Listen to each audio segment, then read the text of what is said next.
So here we are. How are you? As you can see, speaking of fake and truth in architecture, I'm now speaking from the University of Udine in Bologna with the background in honor of our conference committee in Krakow. So I have to thank you very much for being here or for being there. I don't know where I am in this moment, but I will try to go ahead with my paper and to see how it's possible to show the paper echo. Okay, here we are. When fake was the opposite of true. It was a long time ago. I would like to start, if you do something in this field, you have always to start to find the support for your saying and to show the broadness of your knowledge. In this case, you have to show very interesting quotes, like managers, communicators. You have to download the most beautiful phrases taken from books you have never read and from comments you have never heard. Just mention them. It can be very interesting. See these two.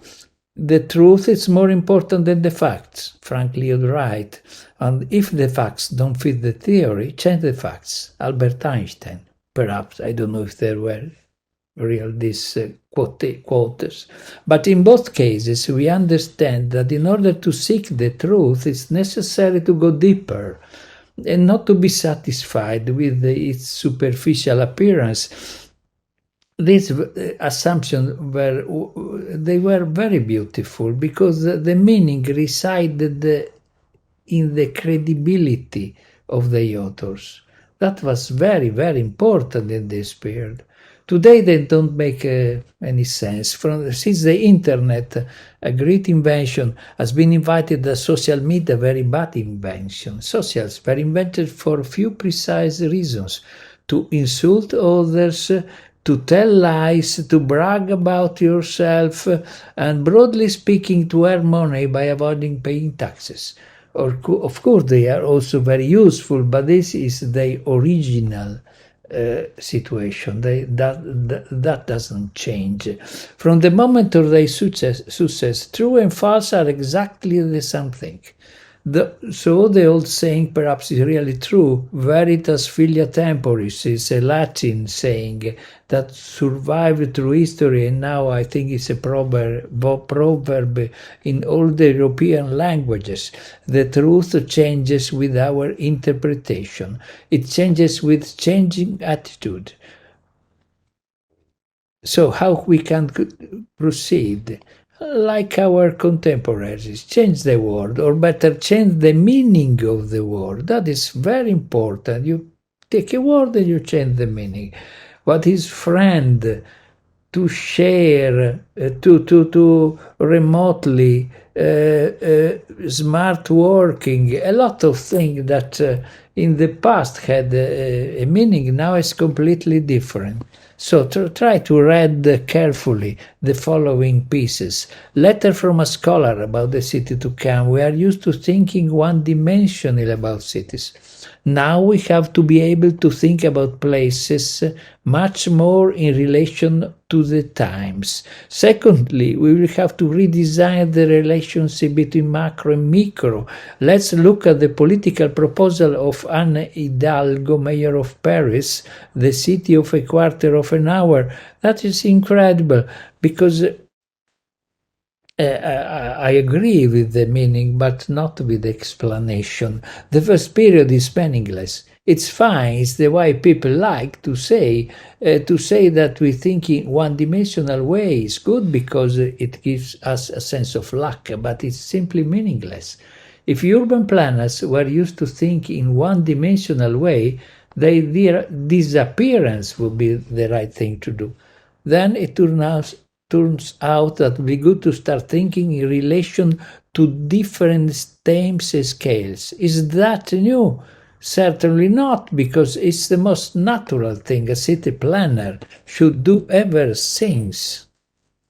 Finally, the last invention, the city of a quarter of an hour. In other words, the part of the city that can be walked or reached in a quarter of an hour. 60 years ago was the time that a person was said to walk range without cars. Nice, they are inventing the non-isolated neighborhood connected to the city. Once more step forward. And we are at the discovery of the early 20th century. Neighbor for a living, something so new. Something so new, really is incredible. It's a very, very old thing. Then in addition, they have discovered the bicycle, a 19th century vehicle that preceded the motor vehicle, and that we always have known that would last longer because it is one of the few mechanical devices that is deeply human in its technique and in its movement. Ever since I started working around 70, I've been going to work and cycling around the city. For 40 years they have been laughing at me. Great professor of business management asked me why. I simply answered, it's faster. It was not the only reason, but I knew it was the one they could understand better. They were surprised. They realized it was true. As usual, it's important to change the words. Then what not investigate a recent past? I see the train, an old quarter in Bologna, in the one of the most important about the urban extension of the great post-war reconstruction was the Barca district designed by Giuseppe Vaccaro. The district extends for about 40 hectares. It had to extend. Now only a little part has been done. And it's characterized by a low population density, large green spaces, strong recognition in terms of soil and urban design. All the houses were organized in neighborhood units, equipped with collective equipment. Only some of them have been actually built. Only a part of the initial overall project is realized.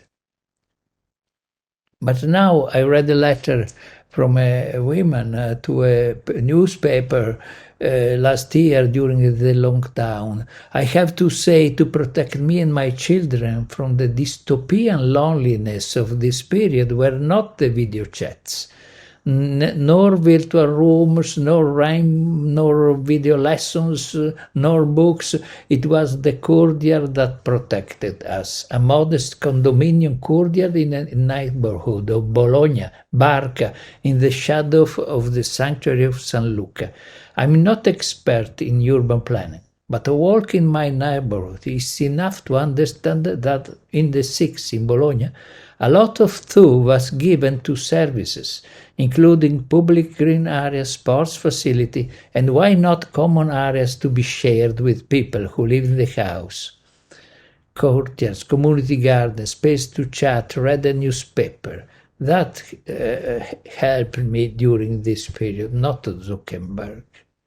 This is one of the most interesting part of this low high density quarter designed by Vaccaro, and this is what the entire project, only a quarter, a third has been realized. For many reasons, only a small part of that neighbor was built. But if we examine the original project, we see that it was self-sufficient, made of many parts that are still being studied, connected to the center served by areas dedicated to commerce, leisure, schools, civic life, or what now is put into shopping malls, something very terrible. So perhaps we can go deeper, we can go back even further and see what was done in Vienna. In Vienna, the Rote Wien was called, as part of the 19th century.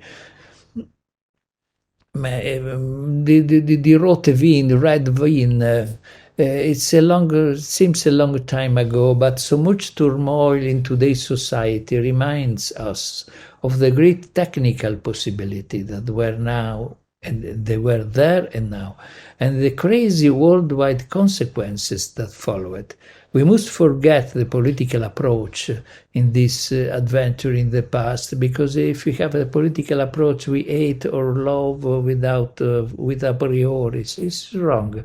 Let's try to re-examine its design, and with it a brand new didactic organization, a new approach to health and social services, the connection with the international world, deepening of communicative psychological issues, study of kitchens, residences, development of common services, 1,000 other things. This was the exhibition 2 years ago in Vienna, and I would not go deeper into subject, but a comparison strikes me, really. The urban planners and designers for a century ago hoped to design a better world and worked in that direction, while those of today seem to reduce the problem to the flood of words on which they feed, and to extremely superficial discussion about how to accelerate the world through various types of electric skateboards and the strange ways in which we can make them run up and down the streets and so on. So it's better to forget that and try to see something else. When truth was searched for in the structural field, too often we fell into what in the best cases was called brutalism in architecture. Few examples remain worthy of note today, but there are a few left. I had the occasion to visit the main building of the University of Delft, again after so many years. Now here you can see the entrance, surmounted by the main hall, and certainly it still lies well, but we can see that in the confrontation with the new brand, with the brand new library, and we can appreciate it not because of its image, today a bit heavy as it was then, but because it's carefully designed in the way it organizes itself and its function. In the architectural school of Italian 50 years ago, this part of the design was called in Italy caratteri distributivi degli edifici, something of distributional characteristic of building, but it was too serious, profound, and modest in the sense of not directly visible to be appreciated. It would disappear from all school and architecture very soon. This is the old building. From the old building you see the new one, and from the new one, from the cover, from the grass covering the new one, you see the old one. In order to talk about real facts, you have to move away from current approaches. In the field of design planning, everyone talks particularly about emotion. Fantastic emotion. You have to design a heart emotion. Nobody seems to be able to explain anything about design without emotion, but it's not this way. How do you get to a masterpiece of design? With a mathematical path, because you never start from emotion. This is how we are responded by Giorgetto Giugiaro. 7 honoraris degrees, 6 compassi d'oro, 3 cars of the year, 2 volanti d'oro, and other infinite awards when he tells about design. Or we can hear Vico Magistrati. He said manufacturers went to them. We didn't know how to do it. That is extremely interesting. We didn't know how to do it, but we did. In design, there is a clear relationship with the technology of the Magtufer. You work with others. It's a work of relationship. Simplicity is a most complicated thing. But when someone says, I might have done it, that's the best compliment you can receive. The Tonnet chair lasted for 160 years, and the question, to the question of what is the best preparation for those who study design is culture, he says. Some students ask me what book to study. I suggested War and Peace. The last chapter is a description of the house. So, by seeking the truth, for truth, I will go even further back in time. Here is Niccolò Tomaseo. Perhaps it's very interesting. This is the year. An Italian linguist, essayist. He was right, I think, once he made a big difference between truth and true. True can be opposite to false. Real can be opposite to apparent. But the truth is a transcendent virtue, which belongs in all well-regulated affairs. According to different deals, it takes different titles. In school is science, in describing is truthfulness, in custom is frankness, in conversation sincerity, in working rectitude, in bargaining loyalty, in counseling is freedom, in keeping promises fidelity, and so on, so on, so on. Depending the field you are speaking about. I find this interpretation very interesting. If truth is a virtue, it can be valuable even without the presence of its opposite. And things can be read in a completely different way. Then the truth in architecture is perhaps what he used to call good architecture, without too many comments related to his high appearance. So let's back to the past. Sorry, to Giugiaro, to Magistrati, to the areas designed to live there, to the things that are not told, but last over time. And I will end up taking, as always, another Italian ancient or international proverb. The truth is told by children and drunks. La verità la dicono I bambini e gli ubriachi. That you have to have the children and drunks. So I don't know if which one of the categories we think we belong to. Children or drunk. As you can see, maybe the paper is not finished, but it has already gone far enough to realize that it's better to close. So I will finish now. I thank you very much. Thank that it doesn't write anymore, and I will close with if I can say goodbye to all, and thank you very much for being here or for being there, I don't know, and for this conference, hoping to see you sometime in Krakow. Thank you very much. Goodbye.